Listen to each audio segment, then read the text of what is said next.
Hi, everyone. Welcome back to Flametalkk. I'm your host, Evie. Today, I am here with someone special. His name is Bishop. He will be talking to you today a little bit about his background. And today's topic, we'll be talking about relationships and entrepreneurship. Bishop, thank you for being here today. I really greatly appreciate it. I appreciate you having me. A little bit about myself in Flame Talk.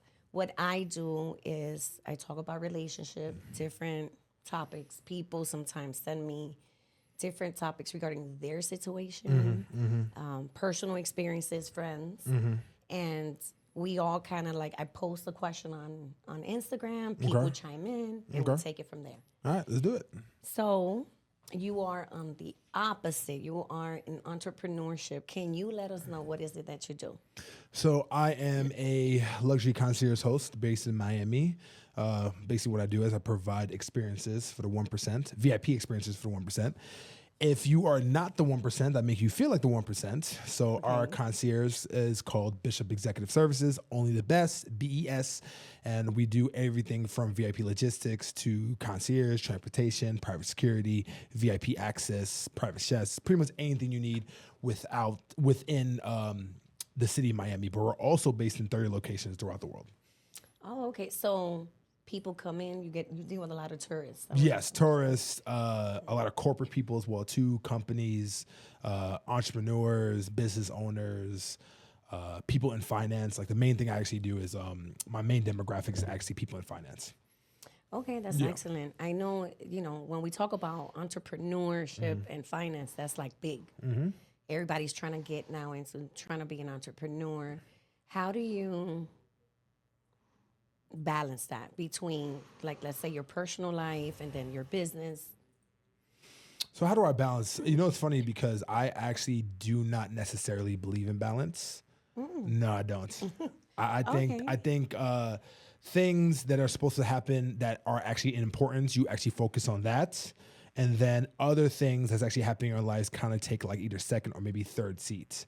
So it's if you have kids, you have a family, trying to balance everything can be very, very hard. Like you got to just do what you got to do at that very, very moment. And then when you have to do it, that's like of pretty much like the most priority, if that makes sense. So I try to balance, even though I don't necessarily believe in it. But when you are an entrepreneur, especially when you're a serial entrepreneur, when you own multiple businesses and you got your hands in different things, like that there is no balance. It's just that, like I said, the things you got to do, it's like, you do it at that moment. And then if you actually want to strive in that one thing, you just focus on that until you're actually able to master that and then focus on other things. Because a lot of people try to be like, oh, I need 7 streams of income. And it's like, that's a big, big fallacy. I don't know if you knew that or not, like. I've heard so many people always saying, make sure you have 7, or at least try to have at least 7 streams of income. Yeah, well, here's the trick. So the trick is that, yes, having 7 streams of income is one thing, but you need to actually focus on one thing at first to be able to build that cup up. And then that cup full of water, that big jug of water, is actually can be able to fill in the other things that you actually do. There's not one person that just try to focus on 7 things at once and try to balance things. They always just focus on that one thing that they're actually great at, master it 10, 20, 30,000 hours, and then they take that income that they pretty much made from it, and then they pour into other things, and then they make that money actually work for them. I like how you think. That is different because I use myself as an example in the sense that I try to do different. I'm always trying to think of different things. I have tons of idea, and it's like, listen, can you just focus in one? Yeah. And it's true because when you try to have your hands in different things, how can you do? You're out here, okay, hey, you're trying to do your cooking video, your exercise, your Flametalkk, and it's like, it's a lot. So you do have a point there. I like that. And that makes sense. Like how to use you, for example. Can we mention that you are a teacher or no? Yeah. Okay, yeah, so you are a teacher, right? Yes. That's the main thing that you do, right? That's like your Correct. main career. So, until you're ready to retire, maybe to move on something, try to focus on that one thing alone, master that, all the time, the experience and money that you get from that, then you be able to allocate your funds into other things, other investments, other stocks, maybe Bitcoin, crypto, whatever you want to do. But that's, what I would say that you should definitely do. Matter of fact, since you just mentioned Bitcoin, have you seen that? 61 thou wow. 61 Yes. thou wow is crazy. It's It's- absolutely nuts. It went crazy. And then yesterday, I saw 0 in my account, and I was like, hey, what's going on here? You know, but yeah, I mean, In my opinion, actually, I think it will go up to 100,000 within the next year. yeah, you talking about 2025? 2025. Yes, I agree. Yeah, like That's- end of 2025, I say 100,000. I agree. Yeah, So for those of you that don't have any crypto, Bitcoin, Gotta you get guys something are in. missing out gotta on get that. some type of investment. Yeah. What would you say, or what would you tell the viewers as far as like entrepreneurship? I know it's hard. It's not easy. You got to start somewhere. But how does someone that sees you and maybe wants to be, get into what you're doing, how can they get started? How? Okay, so my advice actually is going to be the complete opposite of what I did. So long story less long. Used to work for David Grutman. I came in from New York in 2009. Went to FIU for a few years, and then I went to Story, Miami. Used to work for David Grutman. What happened was I actually took I took a leap of faith, but it wasn't necessarily like a smart one. Like I just basically stopped school and everything, and actually cut off my aunt that actually pretty much was actually supporting me as well too, because I actually wanted to be my own man. But I was literally trying to build the plane as it was in the air, if that makes sense. I turned out fine, but what I would say is that if you can avoid that and just try to find something that you are actually good at, not necessarily something that you're passionate of. Yeah, I'm not really of the forefront of trying to do something that you're passionate of, because usually most of the time the thing that you're passionate is you're not necessarily going to make that much money. Yes. And that's just what I would say. And whatever that you're good at, like for instance, one of my guys, he's a lawyer. Okay. He's amazing at being a lawyer. It's not his passion. He loves fashion, he loves other things. But what he did was he actually built his name and built his foundation and built his wealth through being a lawyer. Then he actually poured into other things. So, and also too, I also would say that if anybody wants to start off, whatever that they actually want to do, they need to find a mentor. They need to find someone that they will be able to actually mimic or maybe even shadow. Okay. Even to the point where you even need to have to maybe even work for free, or maybe even pay them for you to be there. That's good advice. Yeah, find a mentorship. It's all about speed at the end of the day. If I can do something or learn something for free that would take me 10 years, but pay somebody else that will take me to the same spot or maybe even greater in 1 year, I'll pay that cost. That makes a lot of sense. Nothing easy. I mean, what is it that they say? Nothing comes easy. Nothing comes easy. Nothing comes easy, man. Nope, not at all. Nothing comes easy. You have to put in that 10,000, that 20,000, 30,000 hours to be able to be in the forefront and to be in a position to actually try to make use. You know what the definition of entrepreneurship is? The actual definition. What is it? The actual definition of entrepreneurship is to take a financial risk. That's literally what it is. Let me tell you, I think that's the main thing. So many people have fear, and that's fear. Because let me tell you, let's go back to, for an example, Bitcoin. Back then, I heard about Bitcoin, and it was like, oh, why don't you invest? Have you heard of Bitcoin? Have you even started? And it's like, oh no, I'm not doing that. Why? Because you are afraid. It's fear. And I think fear holds us back so much in every aspect of our lives. Yeah, the other thing too is it's not even just fear, but just also not knowing what is going to be the turnaround right away. Of course. It's instant gratification. It's like, nah, man, I don't want to plant this tree right now because it's not gonna grow big. I don't know if it's gonna actually grow big, the next day, but as far as investing, as far as like, entrepreneurship and just like building yourself, like the old saying is that, the best time to plant a tree was 20 years ago. And then the next, what the next best time is? The next best time is today. You can't think about it. You know what I'm saying? Yeah, you got to just do it and just understand that you have this micro impatience but macro patience. I don't know if you understand what I mean by that. It's all about like having like the impatience like to do things on a short term right now, but then in the macro sense, the long haul sense is that just close your eyes and just work to get that result later on. Yes, absolutely. There's so many people that I talk to and they're like, man, the cost of living out here is so expensive, which is true. We're in Miami. Miami is very expensive. And not only that, I think everywhere else is expensive as well. Just about, yeah.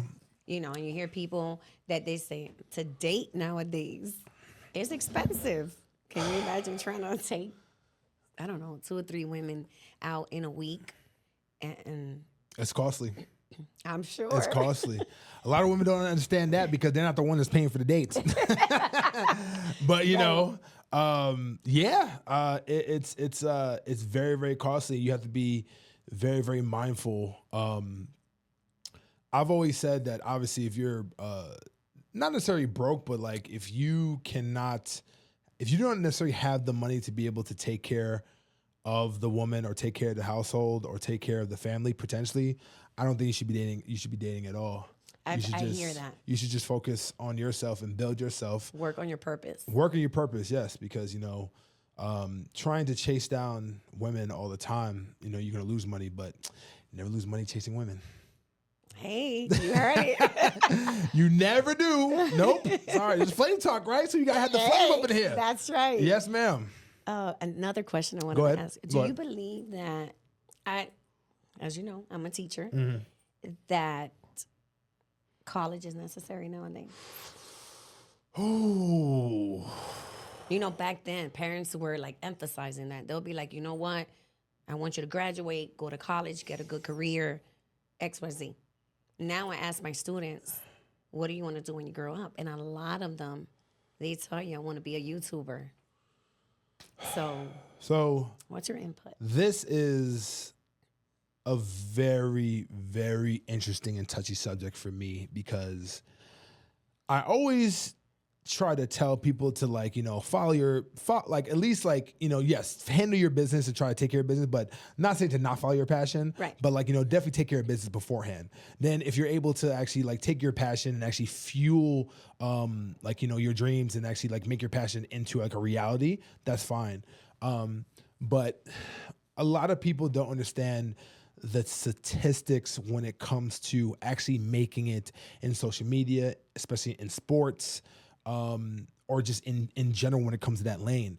I believe within the first 5 years, I think 80 to 85% of businesses fail. That's number one. Not that many people actually make it as far as actually having a career and supporting themselves as a YouTuber or as a creative. You can make supplementary income, you can, but you're probably going to need something else to be able to, to make ends meet. Right. And also too, not everybody, just as back in the day, is hey, I play ball, I play semi-pro, I had my time. Okay. I wasn't good enough for the NBA, but it is what it is. But I had to find a trade or some type of skill that was able to pretty much, sustain myself. YouTube is definitely good, but we definitely need to encourage our youth to really, really get into other trades and become a lawyer, become a plumber, become an electrician, become a carpenter. These are very, very hard skill or very, very, these are big, big trades. Absolutely. That are being lost right now in the United States. Nobody fucking wants, can I curse? Yes. Nobody fucking wants to be a damn tradesman. That's Nobody true. Does. Everyone wants to have the glitz, the glam, and look up and, have all that stuff. And there's a reason why people, who are famous are only of the small percentage, because they are of the minority. Right. They're not of the majority. Like, does that make sense? Absolutely. So I will say that not necessarily school or maybe even university or college should be encouraged, but definitely some type of encouragement to get into a trade, get into some type of skill that will actually further the society. Yes. And Like a lot of people don't think like that. We need it. Evie, like That's true. we need, because right now it's getting to a point where nobody necessarily wants it. That's just sad. Yeah. Was it blue collar? I think. Yeah, we need our blue collar men. Blue collar. You know, even our women, a blue collar woman, whatever. Like, you know what I'm saying? We need all of it. Right. To have We this do. society sustain itself. And it's true because we live in such technology. You know, everything now is technology. Yeah. Everybody wants to be a chief, but nobody wants to be an Indian. There you go. That's it. It's true. Like, Everybody wants to instantly. Everybody wants to be the boss, That's but true. does not want to be an integral and important person to actually follow the boss. You got to put in work, man. You got to put in work, and it doesn't happen overnight. And just like he said, I mean, you need to follow something that you're good at. Do whatever it is that you're good at. Focus on that and push that forward. Move forward with that. Now, another question that I wanted to ask you. I'm down. The women in your circle, What does that mean? being entrepreneur Okay, I'm rolling. and let's say dating, women out here in Miami. Yeah. You know, I don't know if you heard or have you noticed, I've heard people say, you know, Miami women have such a bad like reputation. Like, Yeah, you know. yeah, they do. I will say most importantly, modern women have a bad reputation. Not just Miami. Modern women. Yeah, no, definitely. Yeah. That's for sure. Yeah, you know, modern women who want to be modern, that want to have obviously a job, career, and want to have like these assertive and like, you know, these alpha roles, but then at the same time want to keep their traditional conveniences. That's Makes I like that. makes no sense. No, it makes no sense. And also too, they believe that at times that they can turn on and turn off their femininity when it best suits them. Here is the crazy part when it comes to this. Let's say me and you, right? If I was interested in you, right? Hypothetically, right? For me to actually attract you, right? As the woman that you are, would I be able to attract you if I had on heels, a dress, makeup, eyelashes, and just decide? See your face. Your face is telling it all right now. If I was gonna be able to be like, you know what, today I just want to be a woman and just dainty and just blah blah blah, right? But I don't believe that's not necessarily the type of man that you're attracted to. Because, you know, you give off a lot of feminine energy, so I would imagine that you would want someone who's of masculinity. Absolutely. Here's the interesting part. I can never, ever turn off my masculinity whenever. I can't. I can never turn it off. Right. That's the beauty of this day and age with modernism and modern women. They can literally turn on and turn off their femininity when it best suits them. For me to get what I want, right, I always have to be masculine at all times. Absolutely. Yeah, women don't. How can I say this? People say, "Oh, good guys always finish last." Always. Always. And the thing with that is What's that the thing? we women, we like the masculine man. Yeah. Like, it's true. A woman Yeah. like the masculine man. Here's the thing. So as far as like, you know, nice guys finish last, right? That's definitely very, very true. What I will say is that women do not respect men that do not have boundaries. If there is any type of man that you're interested in and you're actually dating him, right? You guys do this. You guys do shit tests all the time. And there's a reason why you inherently do the shit test. I'm not mad about it. I actually really love it because it discerns and it basically compartmentalizes who are the real men and who the men that you're not necessarily attracted to, right? So the men that pass the shit test are going to be the ones that you'll be most attracted to, you'll most respect at the end of the day, and the people that you can't necessarily just run over all the time. It's true. The men that you can literally... The yes The yes men. There we go. you The yes men, the people who don't, put you in your place when they need to, respectfully. Right. You're not going to respect them in a sexual manner. You're not going to be like, you know what? Yeah, this person can actually lead me, because then that right there can actually be a sign of weakness. Because damn, like if I can just run all over my man right now, what the hell can society do to him? And that's why women put men through shit tests all the time, because they want to make sure that the man that they have is the best man that they are available to be able to stand the test of time. But you know what? And they just say that sometimes we don't even know. What do you We may mean? What do you say mean? something, we don't even know that we're like, it's that we're actually like, is it testing? And a man may be like, oh, so you're testing me. And it's like, no, absolutely not. I wasn't testing you. Here's the thing. Here's that. So here's the thing. So we say test, but that's just you being a woman. Okay, I guess. Yeah. Like, oh my God, who am I testing? No, that's just how it is, because you know where it comes from, right? It comes from biological dispositions. Okay. So, okay, when I say this, I don't mean this in a literal sense, but just walk with me. Right. So men are usually superior to women when it comes to physicality, logic, being able to discern, compartmentalization, and all that. Usually women are, and women are definitely obviously superior in other facets as well too. But because of that, it's like, okay, I am inferior, quote unquote, to this man, right? And I have to make sure that I have the best man possible. So with anything that happens, anything any shit that hits the wall, any kind of craziness that happens, if I get pregnant, I'm able to be protected and to be provided for. Mm-hmm. Like, this goes all the way back to like the caveman days. Of course.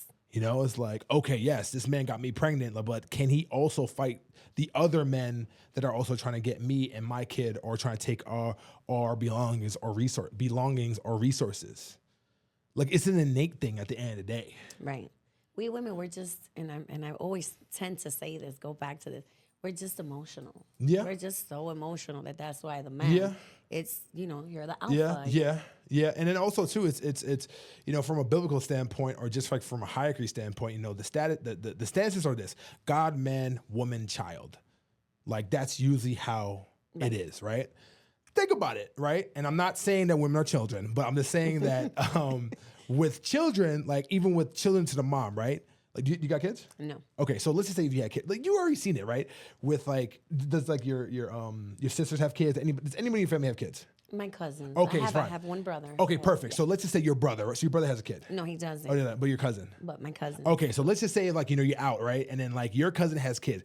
You have definitely seen it over and over from time to time again, where those kids try the hell out of your cousin, right? Time and time again, because they want to see how they can actually push the buttons.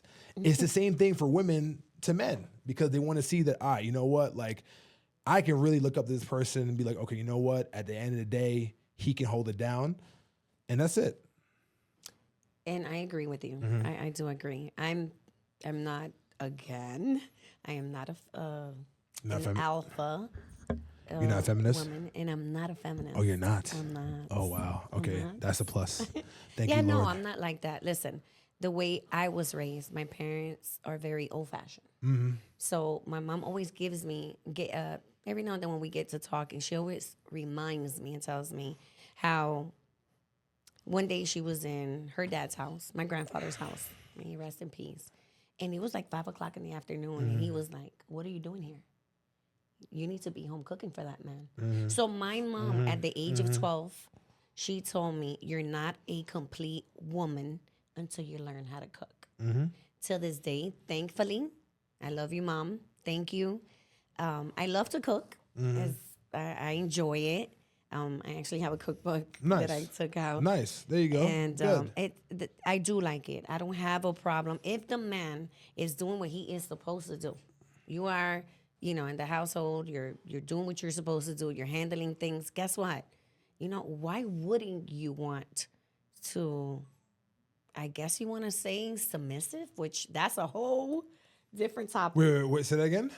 Like, if a man is providing, he's being great to you, he's holding it down, why wouldn't you want to do those things? You understand? Yeah, no, I got you. So a big topic, which I don't necessarily know how much time we have, but I'm gonna try to get into it, is that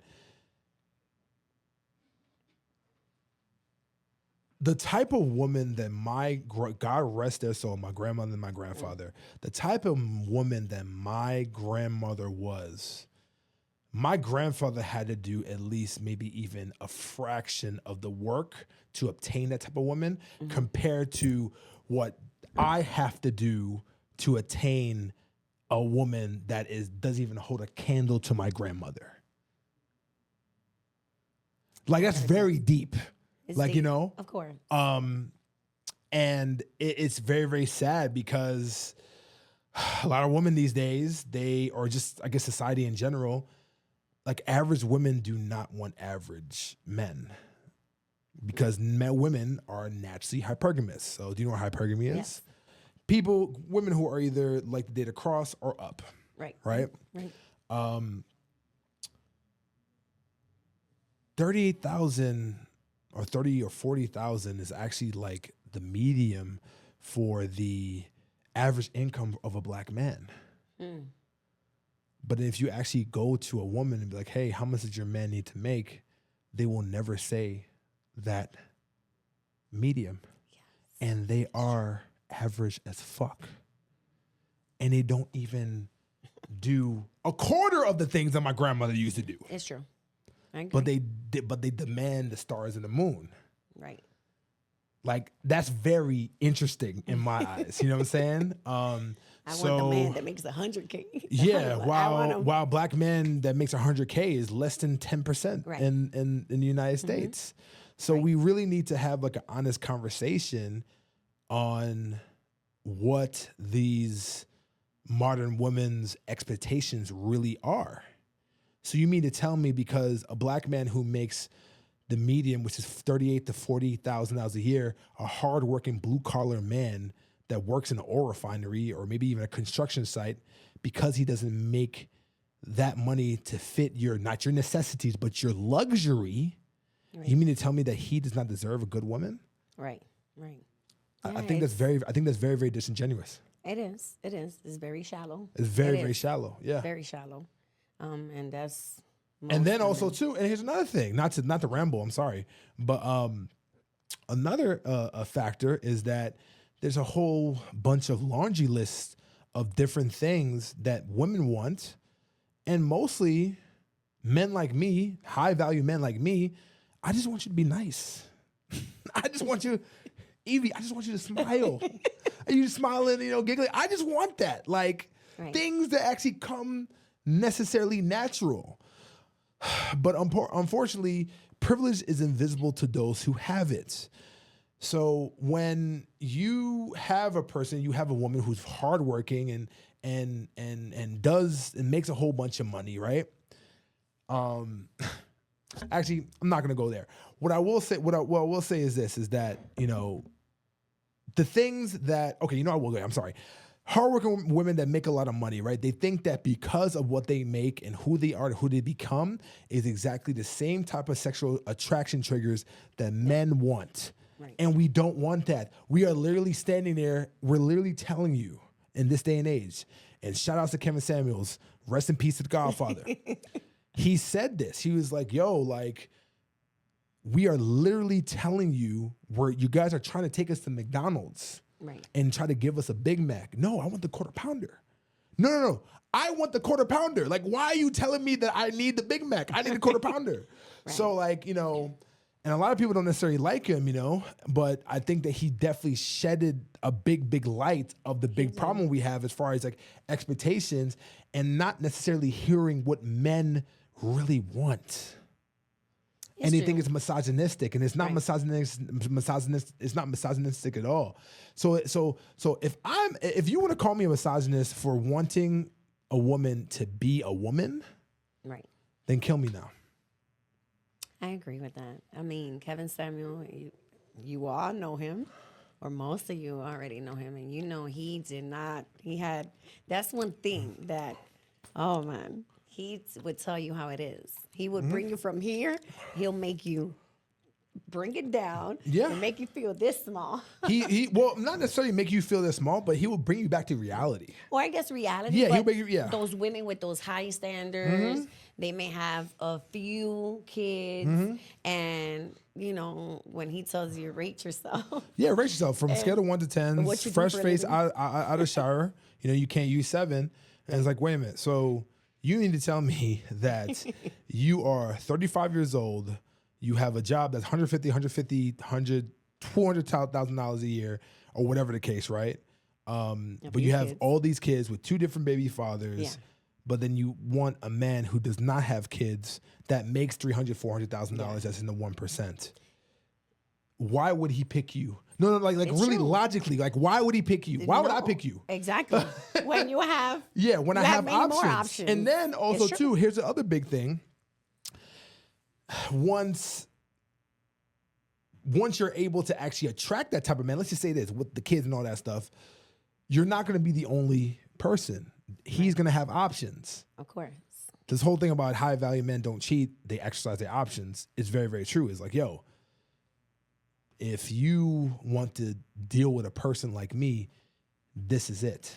Right. Either you take it or leave it. So, but a lot of women don't really understand that. It's a hard pill to swallow. And I get it. But I think for me, it's just, I just don't want women to be alone. With cats and dogs. No, I don't want them to die. I don't want them to buy a dog and die alone. Like I don't. Like I really don't. Like I don't want them to die alone. Like I really want them to have successful marriages and have successful, boyfriends and all that. But but what happens is that the media displays what the minority is, like the 1 to 5 to 1%, and they think that that's what everybody's getting. Right. They think that $100,000 a year is fucking normal, and it's not. Right. It's Only less than 10% of the nation makes it. Right.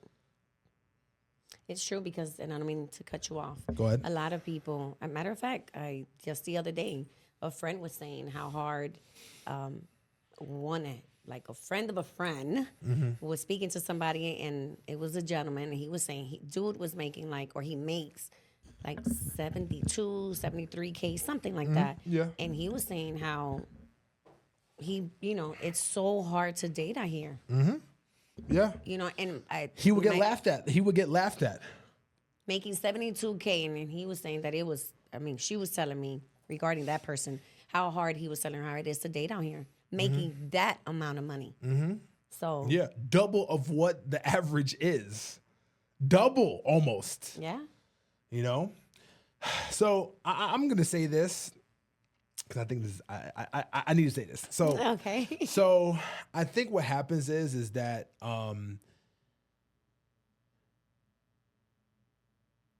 women don't really understand when it comes to the plight of a man, and for the hoops and hurdles and the gymnastics we have to do and the type of money we need to spend in order to attract y'all.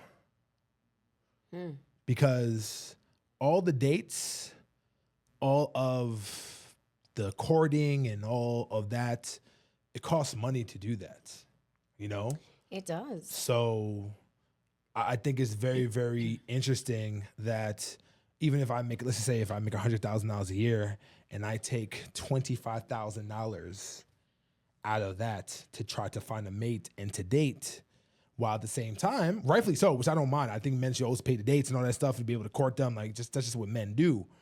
But it costs money, especially to the simple fact that when women don't spend any type of money at all when it comes directly to the dates, if that makes sense. Right. Like this whole thing about what's mine is mine and what's yours is mine. It's very, very, it's very true. You know what I'm saying? Right. So I just think that there's a sense of ungratefulness that comes into that when money is not spent from the woman or any type of extra effort is given to the man. because you take it for granted. It's like I would be the same way too. Yo, listen, if I was a woman, I would be a shitty ass person. Listen, why do I hear that from men? I would be. Men like, I oh. would be. Oh my god! First of all, I would be crazy. I would do the same thing. I hear that, and I'm like, listen, Yeah. I'm a woman, and I can't. Well, it seems like you. It seems like. Well, do you? Are you the type of woman that would spend money on a date for a man? Would you? Yeah, You absolutely. would. Not the first one though. I'm gonna be honest with you, not the first one. Okay. I think the first date, the man should pay for Fair the first enough. date. Now, what about the second, third? What about that? I've pulled out my card before. Mm-hmm. You know, people be like, "Oh yeah, okay, whatever," and I'm like, "No, like I've treated men before. But like, listen, you know what? Now that's gold to me. You know why? Because he's still alive, but as the great T.I. once said, a woman that expects something gets nothing, and a woman that expects nothing gets everything. Right. The mere fact, I don't give a damn if it was fake or not, if you just fake pumped it or you tried it. The mere fact that you did it, that will warm my heart. Because I've it's the attempt, if that makes sense. You're not going to pay for it because fine, because I'm going to pay for it. But the simple fact that you actually put it out there, like I've actually had a situation first actually where I was on a date and probably like maybe second or maybe third date where the woman actually like, she acted like she was going to the bathroom and she paid for the meal. Oh, that was nice. Yeah. That was dope. nice. Yeah, that was That's dope. different. Yeah. Because the truth is a lot of women don't do that. No. You understand? No. They just don't. But you know why though, right? You know why? You know that 33% of people women who go on dates, they go for free food? I've heard this before, and that's embarrassing. 33, a third, madame, a third of y'all go to dates just to get free food. That's so crazy. Embarrassing. Yeah. Like we live in a day and age. And then also too, it's sad because it really, really messes up for the great women like you and everybody else who actually really want to necessarily find a man to really provide and really take care of them. Right. Like they really, really put piss in the dating pool because of that, you know? I don't know if you heard about this, but apparently I think like maybe 6 or 7 months ago, there was a guy that took this lady out. I think they either went to like either Salt Bay or like they went to the Komodo or wherever. The next day, the dude wired her $100,000. I swear to God. I swear on everything I love. Yes. So hold up. Let's backtrack. Let's backtrack. Let's do it. Let's backtrack. Woo. He took her out to either Komodo or somewhere, right? Okay. Had a good time. Apparently this girl was not like a escort or anything like that. Okay. And the next day, he asked her for her wiring information, wired her 100 bands. But I wonder why. Like, did she pay the bill and maybe he decided, I don't know. You know what? I don't know. I've never had this happen. I don't know. I don't know why. But wow. But the reason that's not the norm. is what? At all. What's the most a guy ever gave you? What's the most a guy ever zelled you ever in your life? Or like Cash Apped you, whatever. The most. Cash App and Zelle? Yeah. What's the most? Three. No, what's the most? What's the most? Because I know a man has done that for you. Don't act like no. Hold up. Cool. Now, okay. if you're talking about like my relationship, a man, I'm but not a talking random dude. In general, Not no random dude. That's my fine, boyfriend. Evie. Okay. Or what's the most? Let's say. What's the most? You know. Not even. What's the most? Zelle, Cash App? No, maybe in hand 3,000. Okay, all right, fine. 3,000, right? That is literally 3% of what this man gave this woman. That's crazy. You know? Now, here's the crazier part. The crazier part is that women, modern women in Miami, is now thinking that, even before, that is the norm. We are literally having women that came from our ribs asking us for a $1,500 Cash App just to talk to them. Listen, I'm trying to eat. I don't know how much time we have here.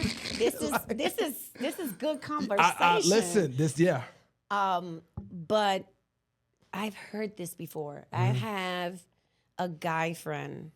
He's not from Miami, and every now and then when he's out here on business, he will. And again, it's not like I'm talking to him all the time, but the times that he reached out to me, he told me, "Evie, is to tell me a story about. Guess what? I was in your town, and I took a girl out to eat, and she was beautiful. She was banging, and can you believe she started telling him some sad story about her rent? She didn't have money, and something. First date.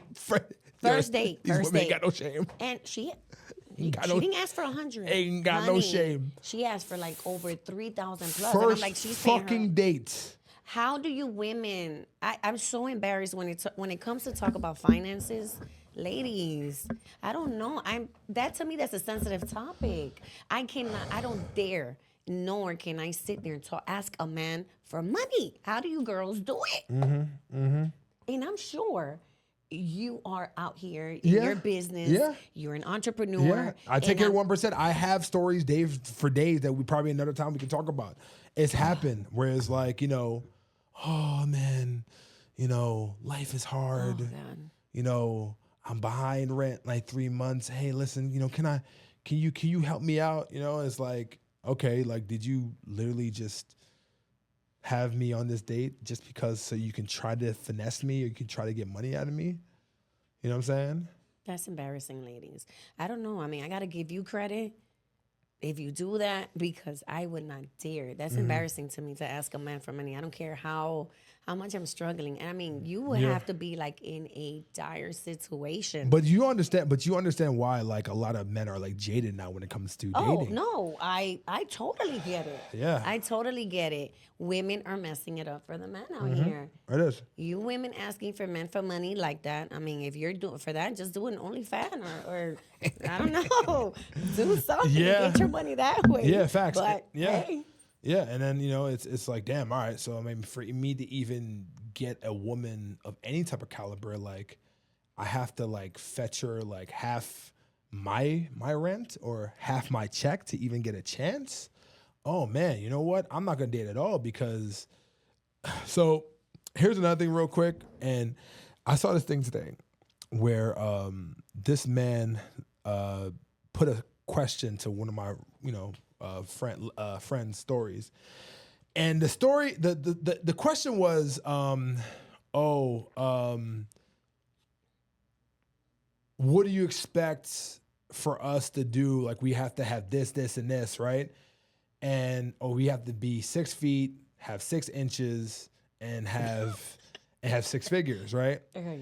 And I'm going to talk to her about this too. So I'm not talking shit. I'm going to actually talk to you about this at the time. And in the way she kind of put it, she basically kind of like made it seem like that was like the bare minimum. Like, do you not understand? Like the average man is 5'8" as far as height. Do you also understand that the average penile size of a man is like I think 3 or 3.5 inches? I believe so. I didn't know that was the. Yeah, that's like the average. Okay. And we already went to medium when it comes to average salary. I think overall, just every single race, I think it's around like 40, 45. Right. But then 6 feet, 6 inches, 6 figures is the norm. I don't know what to tell you. I don't know. We all need healing.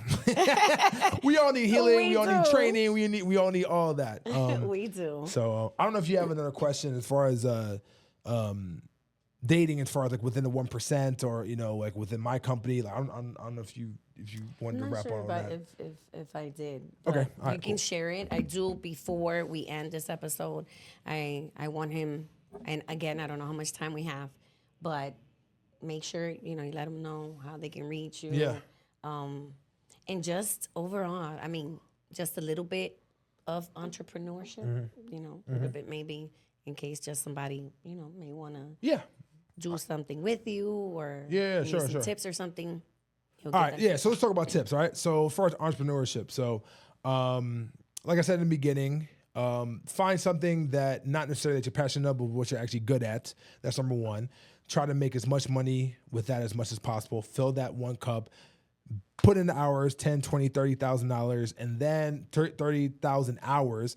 And then after that, once you build that cup, then you'll be able to pour into other revenues to make your other incomes. You need to find a mentor. You need to also find someone that is at your level too, so you can keep the competitive nature up. Competition breeds excellence. So I always say people who want to start is you need to have a mentor, and you also need to have a peer, someone that you actually can, compete with. Once you grow and once you actually, succeed and you start getting your reps up, that's when you actually want to get maybe like a mentee or somebody who is below you so you can actually pass on that wisdom too. So that's where I'm at right now. Okay. So I have peers, I have mentors, and I have mentees.